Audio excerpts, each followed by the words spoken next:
진리의 사람 다속 유영모는 누구인가?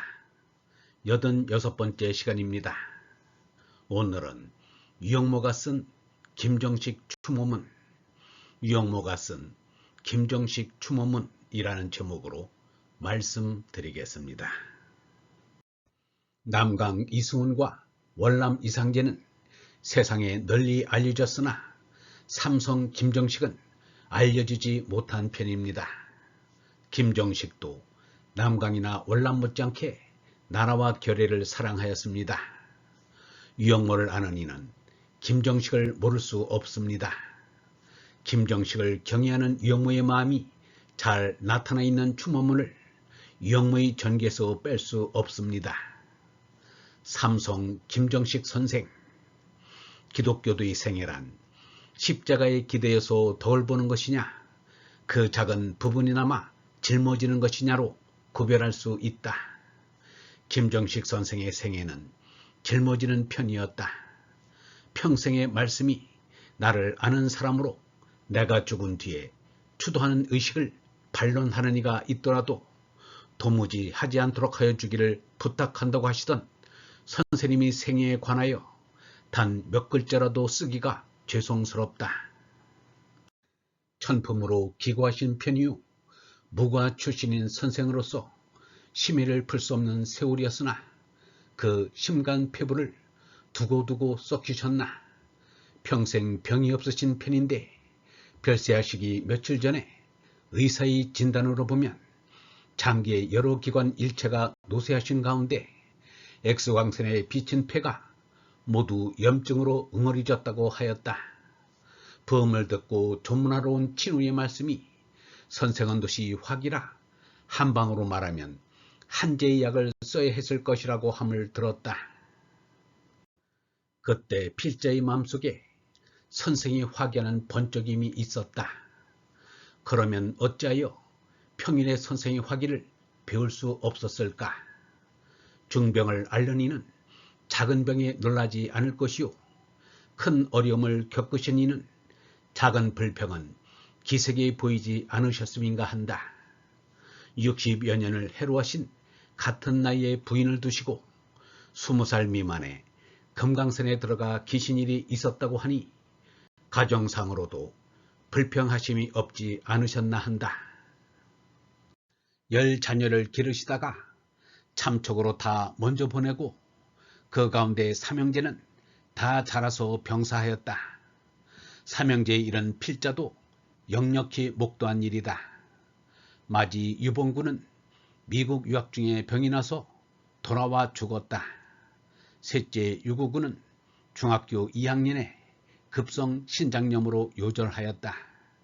마지막으로 둘째 유원구는 동경제대에서 첫 학기를 마치고 여름방학에 집에 왔다가 등교하러 다시 도쿄로 가는 길에 부관 연락선을 타고 시모노세키에 내려 점심 먹은 것이 빌미로 장티푸스에 걸려 일어나지 못하고 저승으로 먼저 갔다. 참상을 보신 때 조객 앞에서는 여상한 태도로 하느님이 불러 먼저 갔다고 자유의 말씀을 부부가 한 가지로 하셨다. 그러나 부인과 함께 산속으로 가서 사람 없는 곳에서 실컷 울었노라고 얘기하신 일도 있었다. 마지막 참적 때의 말씀이 정만 아니고 욕이 붙었던 것을 놓친 것이다 하셨으니 당신네 늙어서 극심한 외로움의 가난이 경박할 것임을 느끼십니다. 선생은 남의 일을 주선하시기를 사뭇 호사하는 사람처럼 하셨고 바르고 걸음이 뚜렷하면 바른 편에서 투사 노릇을 죽어서 그만두리라는 기계로 하셨다. 학생들의 학비가 어려운 사정을 들으시면 내 애국인 누구를 막론하고 속에 주선하기에 분망하셨다. 제게는 무관한 어른이나 오히려 선생의 말씀이라야 제게 당국자가 응하기도 하고 돈을 융통하려는 편의 뜻을 이루게도 되었다. 그 밖에 다른 일도 비리가 아니면 유지자의 편익을 위하여 권문의 출입도 오히려 사양치 아니하였다. 그러나 당신의 일로는 유리한 기회도 타지 않고 도리어 닿는 이익도 못 본 듯이 내치셨다. 그리하여 한때 소기의 수고이더라도 선생의 힘을 입으니가 단 100사람만이 아닐 것이나 선생의 만년에 기한하신 실정을 알아본 이는 손가락으로 꼽을 만치도 없었다. 형제보다 친하다고 할 만치 친한 이의 도움을 입으시다가도 그 친구 자신의 궁색한 일이 있는 것을 보시면 그 도움을 곧 사절하시고 당신은 지내실 방도가 달리 생기신 것처럼 하시기를 의사로 하셨다.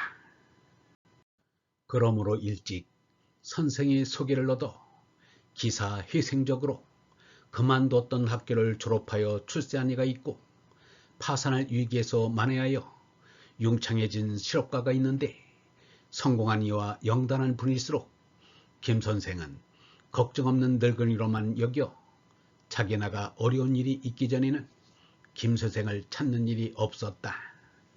당년 선생과 동지라도 하고 선생과 동거한 분 가운데 뒤에 벼슬에 오르니 돈을 모으니 이름이 높으니 자손이 창성한 이가 있고 그 밖에도 가지각색이었다.